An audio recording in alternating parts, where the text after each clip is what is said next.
एक करारदाद जो जमा करवाई गई है उसके ऊपर ऑब्वियसली लगता नहीं है कि हुकूमत की तरफ से कोई रिएक्शन आएगा, लेकिन उस करारदाद में कहा गया कि जो बानी चेयरमैन है उनके हवाले से भी और जो बाकी सियासी कैदी बनाए गए हैं, तो क्या आपको लगता है कि अगर अपोजिशन इसी तरह पुरजोर एहतजाज करती रहेगी तो हुकूमत और उनकी कोई टॉकिंग टर्म्स भी रहेंगे या कभी एक टेबल पर आ सकेंगे? बड़ा मुश्किल है, आसार ऐसे नजर नहीं आ रहे कि अपोजिशन और हुकूमत कोई बातचीत वाली बात हो। आपने हमारे बयानात के ऊपर नहीं गौर किया, हम तो उनके साथ टॉकिंग टेबल पे नहीं बैठना चाहते हैं। We don't want to sit with them. नहीं, लेकिन फिर सर पार्लियामेंट, लेकिन एक उसका भी Parliament is not owned by PMLN. Speaker is the custodian of the house. In letter and spirit, Constitution, कानून के मुताबिक, वैसे तो वो अंदर से अब जो अल्लाह बेहतर जानता है, when you become the speaker of the house, तो न्यूट्रल होना जरूरी है। तो you belong to everybody, and that's what he said when he became the speaker. So वो सबका है। असेंबली हम सबकी है, असेंबली में हमारा राइट भी सबका है। असेंबली में हर बैठे हुए एमएनए का, चाहे वो नून का है, चाहे पीटीआई का है, चाहे एसआईसी का है, सबका इस्तेहकाक भी बराबर है। तो हम बदमाश नहीं हैं, हम दहशतगर्द नहीं हैं। बेशक आपने हम पे दर्जनों दहशतगर्दी के पर्चे आपके निगरानों ने कर दिए हैं, जो आपने खुद लगवाए हुए थे हमें ख़राब करने के लिए। हम बंदूक उठा के तो नहीं लड़ना चाहते किसी से। हम असेंबली में आए हैं, हम वोट मांग के आए हैं, वोट लेके आए। तो हमारा फोरम यही है, हमारा फोरम यही है, और उसका बेहतरीन तरीका यही है कि भाई रेजोल्यूशन है, इस पे डिस्कशन कराओ, बहस कराओ, इस पे को रूलिंग दो।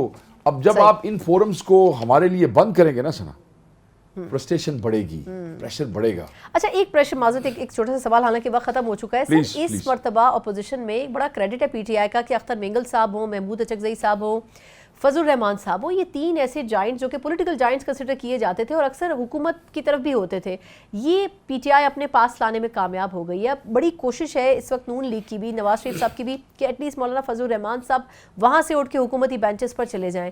इसके लिए क्या पीटीआई की कोई अपनी स्ट्रैटेजी है? मौलाना फजल रहमान के हवाले से तो हम नहीं कहते कि हम उनको कामयाबी से लेके आए या लाना चाहते हैं, वो खुद आए आपके ख्याल में? देखें, एक आदमी को उन्होंने पीडीएम का सदर बनाया, पीडीएम के लोगों और हुकूमत ने हमारी सत्यानाश कर दिया, हमारे वर्कर्स का, हमारे मैंडेट का चोरी करने में वो हुए।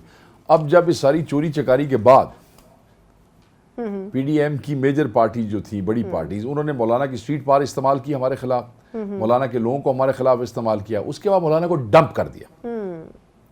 दूसरी मर्तबा हुआ ये उनके साथ। बस अब कुछ मैं इस पे कहना मैं नहीं कहता। नहीं, लेकिन आप उनकी स्ट्रीट पावर इस्तेमाल करेंगे आगे चल के? देखें आप, हमें क्या जरूरत है, क्या तरीके इंसाफ की अपनी स्ट्रीट पावर के मैचिंग को इस मुल्क में इस वक्त पार्टी है जिसके पास इतनी बड़ी ताकत हो?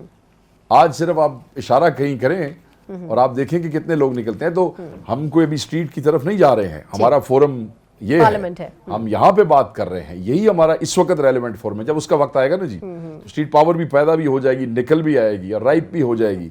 हाँ, मेगल साहब, महमूद खान अचकजई साहब और जितने नेशनलिस्ट हैं वो आए, जो बैठेंगे मौलाना साहब, ये तो जी वो क्या कहते हैं कि वो पंजाबी में, तो डिफीट है ना ये तो हुकूमत की एक तरह से। पंजाबी में कहते हैं अखीर वेख के आए ने, उन्होंने खुद बैठना है आके।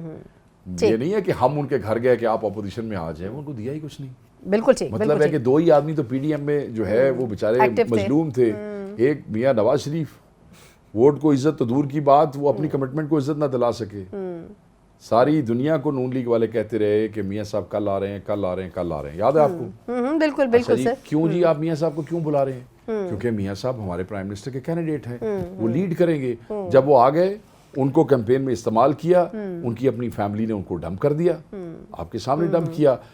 2-4 दिन पहले अखबारों में इश्तहार आए नवाज शरीफ वजीर आज़म, उसके बाद सर, लेकिन वो तो खैर वो एक अलग डिबेट है ना, 2/3 मेजोरिटी चाहते थे वो या सिंपल मेजोरिटी चाहते थे। उन्होंने तो इलेक्शन डे पे भी कहा कि खुदारा ये मत करें, लेकिन खैर जिनको पैगाम दे रहे थे उनको मिल गया।